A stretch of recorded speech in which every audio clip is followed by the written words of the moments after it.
नमस्ते। आज हम एक ऐसे टॉपिक पर बात करने वाले हैं जो सच कहूं तो थोड़ा मुश्किल लगता है। बच्चों को पैसे के बारे में कैसे सिखाएं? ये एक बहुत बड़ा सवाल है ना? पर यकीन मानिए, इसका जवाब उतना ही आसान और मजेदार हो सकता है जितना कोई कहानी सुनना। तो चलिए शुरू करते हैं ये सफर। तो सबसे पहला और सबसे बड़ा सवाल यही है। सोचिए जरा, एक बच्चे को पैसे जैसी बड़ी चीज कैसे समझाएं? आखिर पैसा है क्या? कहाँ से आता है? इसका करना क्या है?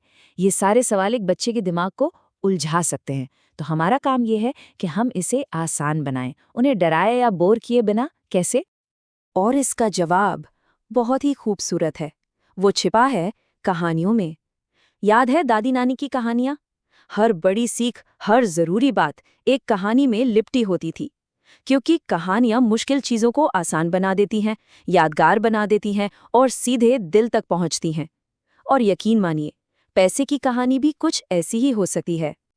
तो चलिए, पैसे को एक नए नजरिए से देखते हैं। मान लीजिए, पैसा एक जादुई बीज की तरह है ना मजेदार? जैसे एक छोटा सा बीज एक बड़ा पेड़ बन सकता है, वैसे ही इस पैसे के बीज से हम अपनी जरूरत की चीजें पा सकते हैं। पर असली जादू तो तब होता है जब हम इस बीज को खर्च करने के बजाय उसे बचाते हैं, उसे सही जगह बोते हैं। तब ये बीज बढ़ता है और बढ़ता ही जाता है। तो ठीक है, हमारे पास ये जादुई बीज है, पर सवाल ये है कि ये बीज आता कहाँ से है? यहीं से शुरू होता है हमारा पहला सबक, कमाई। और इसे समझने के लिए रवि की कहानी से बेहतर कुछ नहीं हो सकता। रवि का एक सपना था और उस सपने को पूरा करने के सफर ने उसे पैसे के बारे में बहुत कुछ सिखा दिया। रवि को एक लाल रंग की चमचमाती साइकिल चाहिए थी। सपना था उसका। कीमत थी 5,000 रुपए। अब उसके माता पिता चाहते तो उसे दिला सकते थे, पर उन्होंने उसे एक चैलेंज दिया। उन्होंने कहा, ये साइकिल तुम्हारा खुद के लिए तोहफा होगा, तुम्हें इसे खुद कमाना होगा। ये सिर्फ एक शर्त नहीं थी दोस्तों, ये एक बहुत बड़ा सबक था। सबक ये कि जिस चीज के लिए हम मेहनत करते हैं, उसकी कीमत हमारी नजरों में कई गुना बढ़ जाती है। और जानते हैं, रवि ने इस चैलेंज को मान लिया। उसने बाकायदा एक प्लान बनाया। घर के छोटे मोटे काम, जैसे किचन में मदद करना, अपना कमरा साफ रखना, यहाँ तक कि पड़ोसी के कुत्ते को घुमाना, इन सब कामों को उसने अपनी कमाई का जरिया बना लिया। हर काम का एक छोटा सा दाम था और हर एक रुपया उसे उसके सपनों की साइकिल के और करीब ले जा रहा था।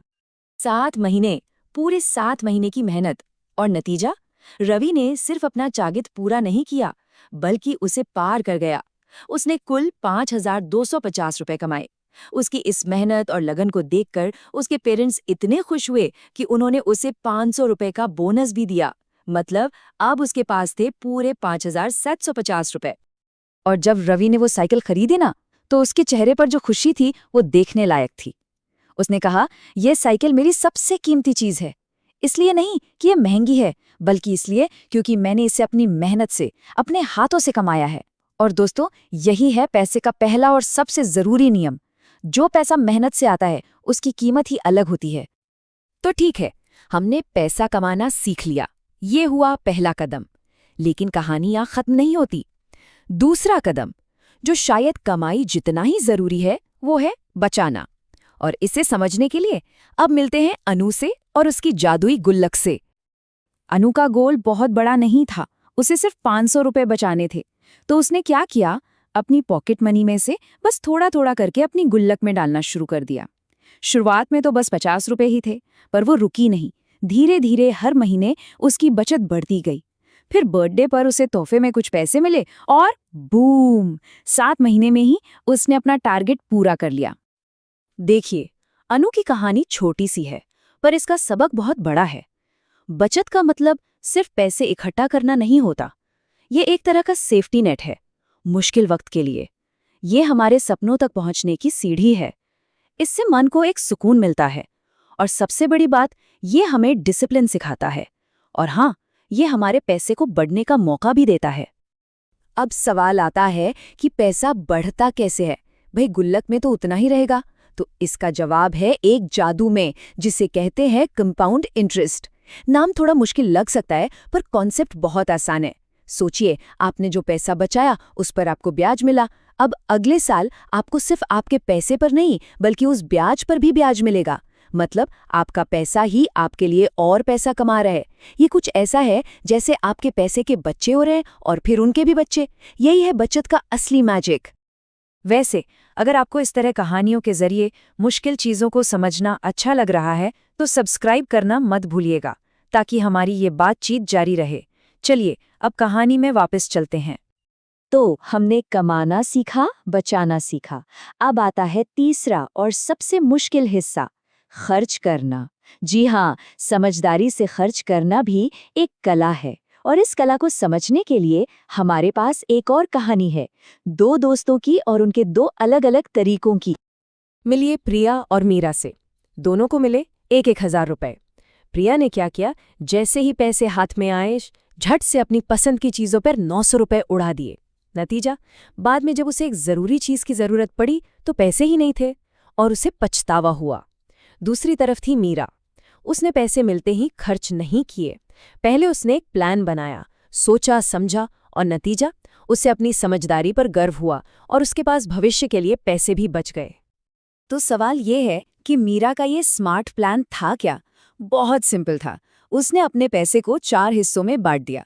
सबसे बड़ा हिस्सा यानी 40% सीधा बचत के लिए, 35% अपनी ज़रूरतों के लिए, मतलब जो चीज़ें वाकई ज़रूरी हैं, 20% अपनी चाहतों के लिए, थोड़ा मज़ा भी तो ज़रूरी है, और 5% उसने दूसरों की मदद करने के लिए रखा। देखिए कितना बैलेंस तरीका है ये। तो अगली बार कुछ भी खरीदने से पहले खुद से ये 5 सवाल जरूर पूछें।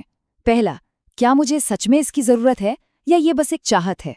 दूसरा, क्या मैं इसे अगले महीने भी इस्तेमाल करूंगा? तीसरा, क्या इससे ज्यादा जरूरी कुछ और है जो मुझे खरीदना है? चौथा, क्या मैं 1 हफ्ता रुक सकता हूं? और पांचवा और सबसे जरूरी, क्या ये चीज मेरी उस मेहनत के लायक है जिससे मैंने ये पैसा कमाया है? ये छोटे से सवाल हमें बड़े पछतावों से बचा सकते हैं।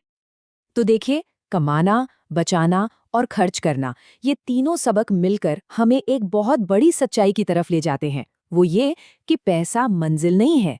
पैसा तो बस एक साधन है, एक टूल है, एक ऐसा टूल जिससे हम अपने सपने भी पूरे कर सकते हैं और दूसरों की भलाई भी कर सकते हैं। काव्या की कहानी को ही ले लीजिए। उसे अपनी पढ़ाई के लिए एक लैपटॉप चाहिए था, 40,000 रुपए का। ये कोई छोटी मोटी रकम नहीं थी, पर उसने क्या किया, उसने एक गोल सेट किया। 2 साल में लैपटॉप खरीदना है। फिर उसने प्लान बनाया कि हर महीने कितने पैसे बचाने होंगे, और फिर वो उस प्लान पर टिकी रही। 2 साल तक उसने अनुशासन दिखाया और आखिर में वो लैपटॉप उसका था। ये कहानी दिखाती है कि कैसे ये सारे सबक मिलकर बड़े से बड़े सपने को भी सच कर सकते हैं। लेकिन क्या पैसे की कहानी सिर्फ अपने सपने पूरे करने तक ही है? शायद नहीं। एक और कहानी है अनन्या की। अनन्या के पास वो सब कुछ था जो पैसे से खरीदा जा सकता था, पर उसे असली सच्ची खुशी नहीं मिल रही थी। वो खुशी उसे तब मिली जब उसने अपने पैसे से दूसरों की मदद करना शुरू किया, जब उसने देना सीखा। और शायद यही पैसे का सबसे गहरा सबक है। देने से आप उन तरीकों से अमीर बनते हैं जो मायने रखते हैं। आप दोस्तों, प्यार, उद्देश्य और खुशी में अमीर बनते हैं। ये बैंक बैलेंस वाली अमीरी नहीं है, ये दिल की अमीरी है। और जब हम ये समझ जाते हैं तो पैसा सिर्फ एक टूल नहीं रहता, वो जिंदगी को एक मतलब देने का जरिया बन जाता है। तो चलिए आज की इस पूरी बातचीत को कुछ पॉइंट्स में समेटते हैं। पहली बात, पैसा मंजिल नहीं, सिर्फ एक साधन है। दूसरी, मेहनत से कमाए गए पैसे की हमेशा कद्र करें। तीसरी, जो भी कमाएं उसमें से थोड़ा जरूर बचाएं। चौथी, अपनी जरूरतों और चाहतों के बीच का फर्क समझें। और पांचवी और सबसे जरूरी, देने की खुशी को जरूर महसूस करें। और आखिर में बस एक सवाल, अगर पैसा वाकई एक टूल है, एक औजार है, तो हम सब मिलकर इससे क्या बनाएंगे? सिर्फ बड़े घर और बड़ी गाड़ियां, या एक बेहतर भविष्य, पूरे हुए सपने और एक ऐसी दुनिया जहां लोग एक दूसरे की मदद करते हैं? फैसला हमारा है। इस पर जरूर सोचिएगा। शुक्रिया।